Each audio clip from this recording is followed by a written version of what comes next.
card I'd like to share with you today that I just love. It's got the new autumnal leaves on it. It's so pretty. It's really nice, clean and simple card, very easy to put together, but I'll show you a few tips. Here's what we're using.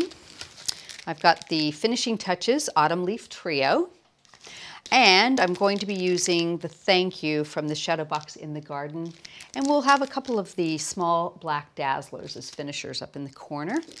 And along with that, I'm going to be using some Pixie powders. Scarlet Mist, Lava Red, and the Rich Gold. So we'll come back to those in just a few minutes, but I'm going to do some cutting first. So I've just cut a piece of black card, and I'll give you a quick measurement on it. Oops, let's see. It is 6.5 inches by 5.5 inches. I've cut one of the leaves out. Now these leaves, there's 3 different leaves and they have a solid and an outline that match them. So I've cut one already, and a little tip is when you want to layer these or run them across the card and you kind of are not sure which way to go, if you cut the first one, you can use the next one as kind of a space marker, and then you can put the last one into place and you kind of know how it's going to look that way. So that's what I use that for. We'll pop that into place and we'll run this one through. There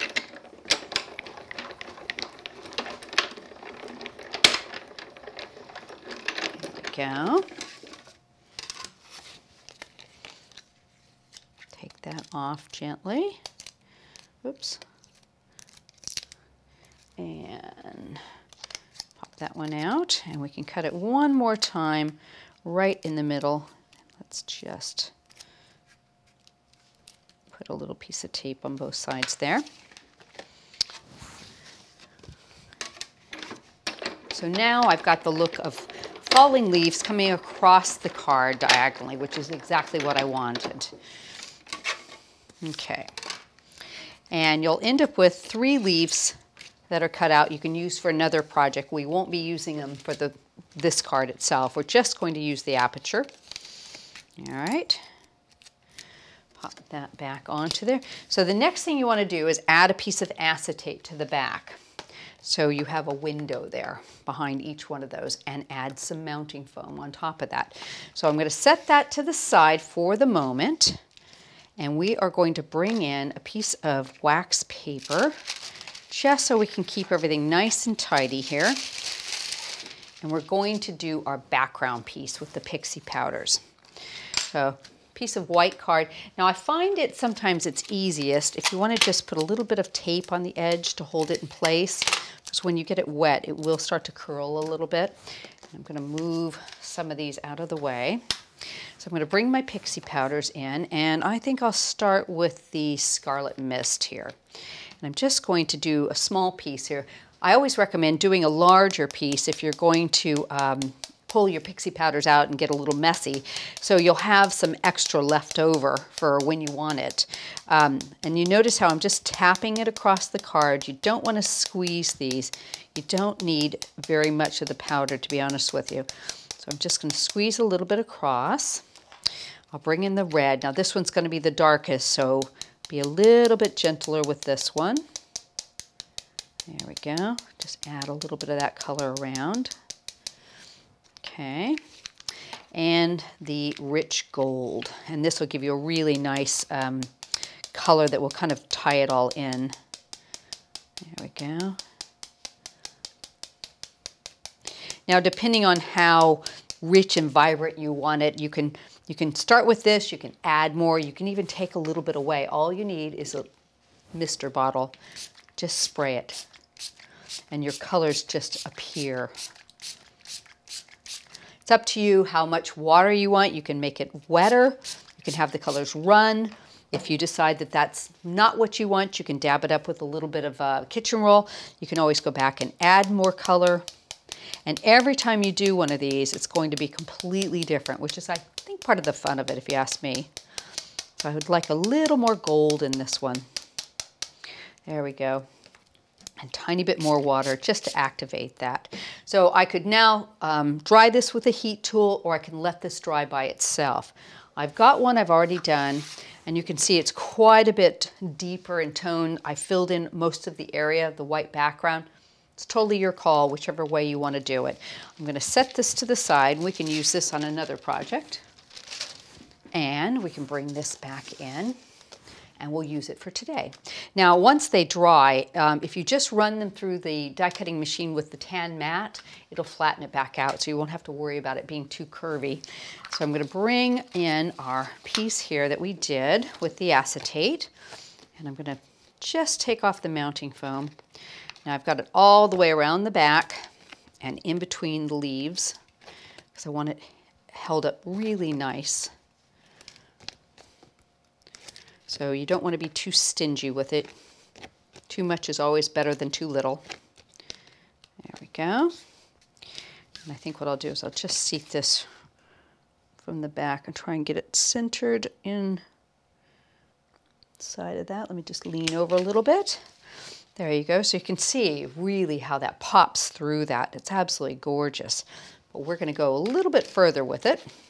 So I'm going to bring in our matte layer. We'll put this into place, and some glue should do the trick. And because it's basically black and white with a pop of color, I've used the black and the white matte on it. And I really want that to show up. So what I've done is I've cut the outline in white. So we'll just put these three on with a little bit of spray glue. Be quicker. There we go. And they will seat right back into that die cut area. There you go. Do that one. That one, and let me just get this one at the same time. There we go. Pop that into place. Just sort of move it. Because it's an outline, it's going to have a little bit more wiggle room than obviously a solid would. Put that one into place. There we go. Oops. Okay, so we're starting to build that up, and you can just see it gives it such beautiful definition. So I'm going to add a sentiment down here. Now, when I did the original piece, I did a whole sheet, so I can cut this up and use it for other things. So I'm going to bring back the thank you that's in the shadow box, and let's see, let me just grab my wax paper. Apologize. We're just going to add a little teeny piece in between there, and you can pick out any section of this you like better than another. Pop that on there, and run it through.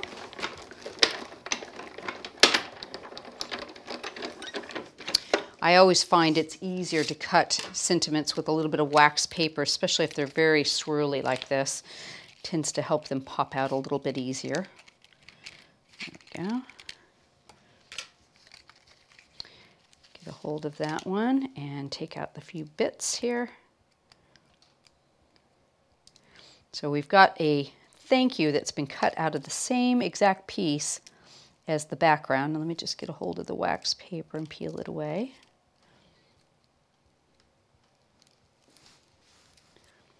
It's very fine, so you don't want to pull it out of place too much. There we go.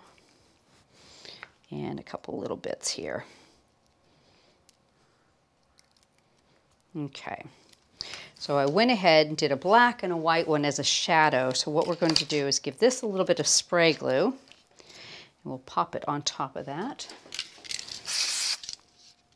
There we go. Just do a double offset. So I have got a white, a black shadow on my bright wording. And I think I can even just put this on with some spray glue, since we're going to go on to flat card here. Pop that right in the corner. So pretty. And we're going to finish it off with a couple little black dazzlers up in the top here. Tiny bit of glue Get a hold of that one and that one.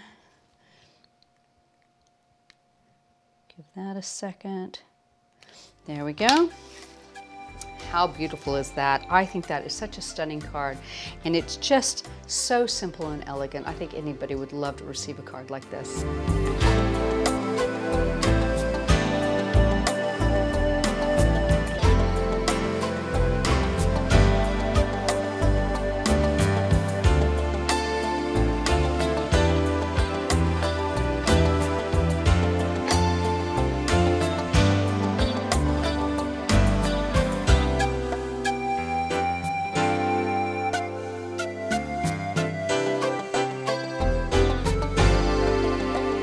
Well, I hope you've enjoyed today's video, and please take a look at all the other videos we have on our YouTube channel.